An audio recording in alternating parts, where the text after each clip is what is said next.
Assalamu alaikum students, welcome to my channel Soul of Learning. Today our topic is bar chart. What is bar chart? So let's start.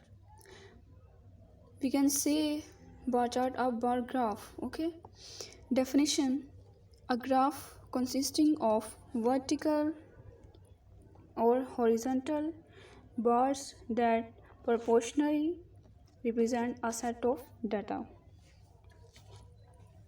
देखिए, कोई भी जो graph है वो क्या होता है, मतलब कि उसमें वर्टिकल लाइंस होंगी या हॉरिजॉन्टल लाइंस होती हैं।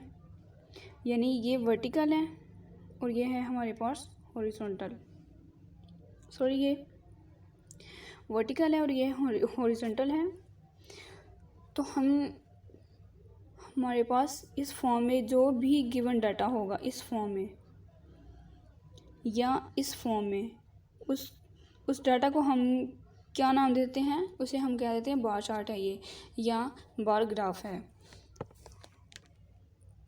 उसमें हमें बता दिया जाता है कि हमने वर्टिकल फाइंड करना है या हॉरिजॉन्टल करना है, और बाज़ औक़ात हमें ये दोनों फाइंड करने पड़ते हैं। और अगर हमें ना बताया गया हो तो हम किसी भी तरीके से फाइंड कर सकते हैं, और मैक्सिमम यही तरीका इस्तेमाल किया जाता है। इसका यूज़ है to compare and display data. देखिए, सबसे पहले तो हमें जब बार ग्राफ बनाना होता है तो हमें गिवन डाटा होता है, तो उसमें यूज़ ये आ जाएगा कि हमें या तो कहेंगे कि दो कंपेयर करें डाटास को, या तो हम डाटा कंपेयर करेंगे या डिस्प्ले करवाने के लिए। डिस्प्ले मतलब हमें विजुअली दिखाने के लिए। अगर हमारे पास डाटा है तो हम उसे पिक्चर्स एज अ पिक्चर या ग्राफिक हम उस डाटा को रिप्रेजेंट कर सकें। तो उसकी एक फॉर्म है हमारे पास ग्राफिकल रिप्रेजेंटेशन। डाटा को रिप्रेजेंट करने के दो मेथड है ना, एक था टेबुलर फॉर्म और दूसरा था ग्राफिकल। तो ग्राफिकल में ये ग्राफिकल की एग्जांपल है, क्योंकि इसमें क्या है, ग्राफ बनेंगे, मतलब ग्राफ है, ग्राफिक्स में आएगा, पिक्स में आएगा, और ये पिक्स की शेप बन जाती है। और बार का मतलब बार में ये हमारे पास बार होगी। चार्ट का मतलब चार्ट, तो bar chart main bar graph भी होगा। ओके, तो अब हम इसकी एग्जांपल कर लेते हैं ताकि ज़्यादा क्लियर हो जाए। हमारे पास जो गिवन डाटा है, make a bar diagram for the following data. सबसे पहले तो हमें डाटा गिवन है, उसकी एक्टिविटी, और उसी डाटा में गिवन है हमें ड्यूरेशन इन आवर्स, यानी उसकी फ्रीक्वेंसी। हमेशा हमें जब डाटा गिवन होगा तो उसकी हमें फ्रीक्वेंसी दी गई होगी। ओके, हमें फाइंड करना होगा बार ग्राफ, हमने वो बनाना होगा। तो मैंने ये एग्जांपल इसीलिए पिछले लेक्चर में हमने पाई चार्ट किया था, तो पाई चार्ट में भी सेम एग्जांपल थी। वो रीज़न ये है सेम एग्जांपल रखने की, ताकि एग्जांपल में कोई अगर सेम हो तो ज़्यादा अच्छा समझ आ जाता है। तो इसलिए मैंने एग्जांपल सेम रखी है। तो हम इसे सॉल्व कर लेते हैं। अब देखें, इस क्वेश्चन में हमें जो गिवन डाटा है उसमें आवर्स है। सबसे पहले हमारे पास एक्टिविटी है स्लीप की।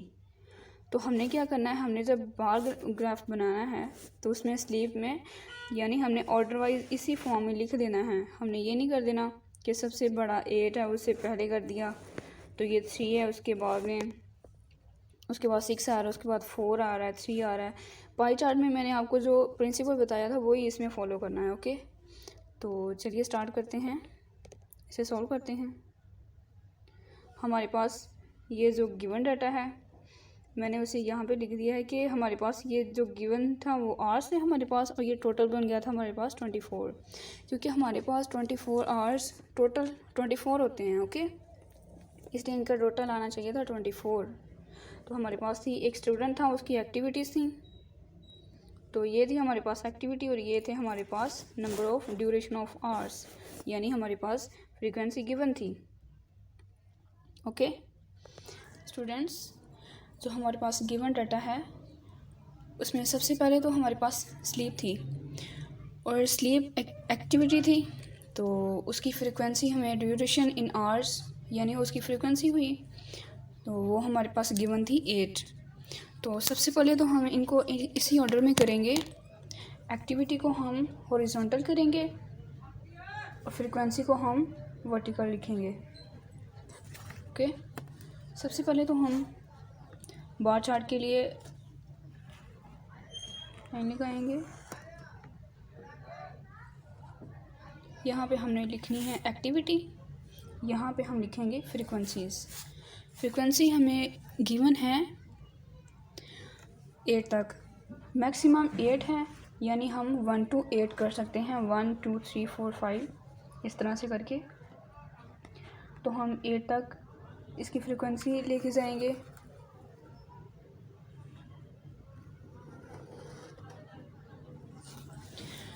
अब हमें स्लीप में जो ड्यूरेशन है उसकी फ्रीक्वेंसी है वो है 8।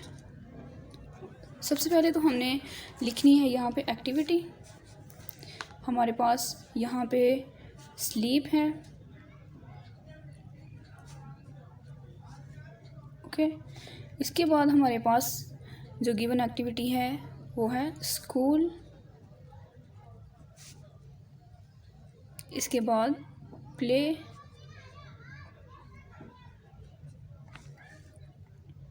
और फिर है होम वर्क। मैं उसे HM से रिप्रेजेंट कर रही हूँ होमवर्क को, और उसके बाद है अदर्स।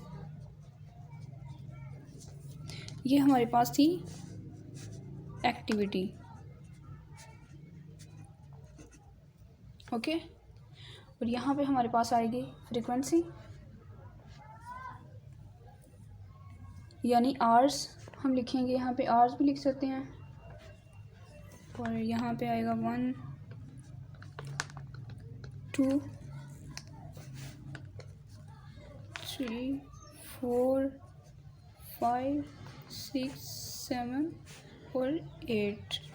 ओके, तो ये थी हमारे पास आवर्स, ये फ्रीक्वेंसी थी। तो सबसे पहले हमें स्लीप दी गई है 8, यानी हमारे बार चार्ट में इसकी फ्रीक्वेंसी हो गई 8। तो हमने यहाँ से यहाँ तक जाना 8 तक। तो फर्स्ट ऑफ ऑल तो हमने 8 की फाइंड की।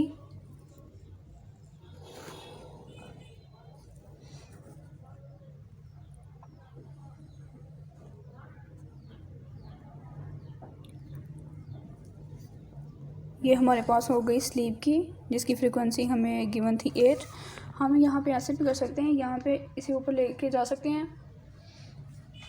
यहाँ पे 9 ना लिखें बेशक। ये हमारे पास हो गई स्लीप की। इसके बाद हमने देखना है कि स्कूल्स के आवर्स कितने दिए गए हैं हमारे पास, वो 6 हैं। तो यहाँ पे 6 बनेगी। हिस्टोग्राम इंशाल्लाह हमने नेक्स्ट लेक्चर में करना है, तो मैं अभी यहाँ पे भी बता देती हूँ उसका थोड़ा सा कि हिस्टोग्राम में और इन दोनों में फ़र्क, जो मेन डिफरेंस है, बार ग्राफ जिसे हम बार चार्ट भी कहते हैं, इनमें जो मेन डिफरेंस है वो है डिस्टेंसेस का। ओके, उसमें हम डिस्टेंस नहीं करेंगे, वो इंशाल्लाह नेक्स्ट लेक्चर में करेंगे, तब आपको क्लियर हो जाएगा। प्ले है, प्ले हमारे पास 3 है,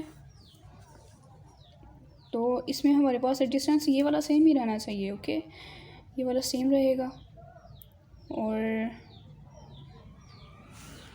यहाँ पे 3 का है मेरे पास। ओके,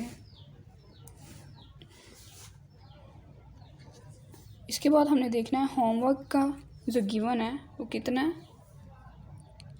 होमवर्क है हमारे पास 3, तो होमवर्क करेंगे हम 3 पे जाके। 3 है इसकी फ्रीक्वेंसी।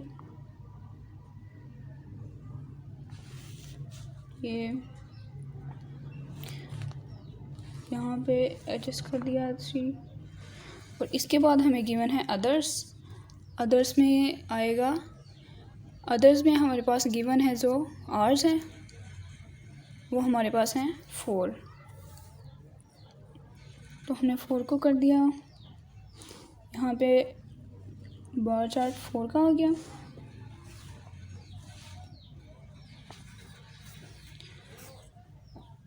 तो ये है हमारे पास बार चार्ट, जिसे हम बार डायग्राम भी कहते हैं।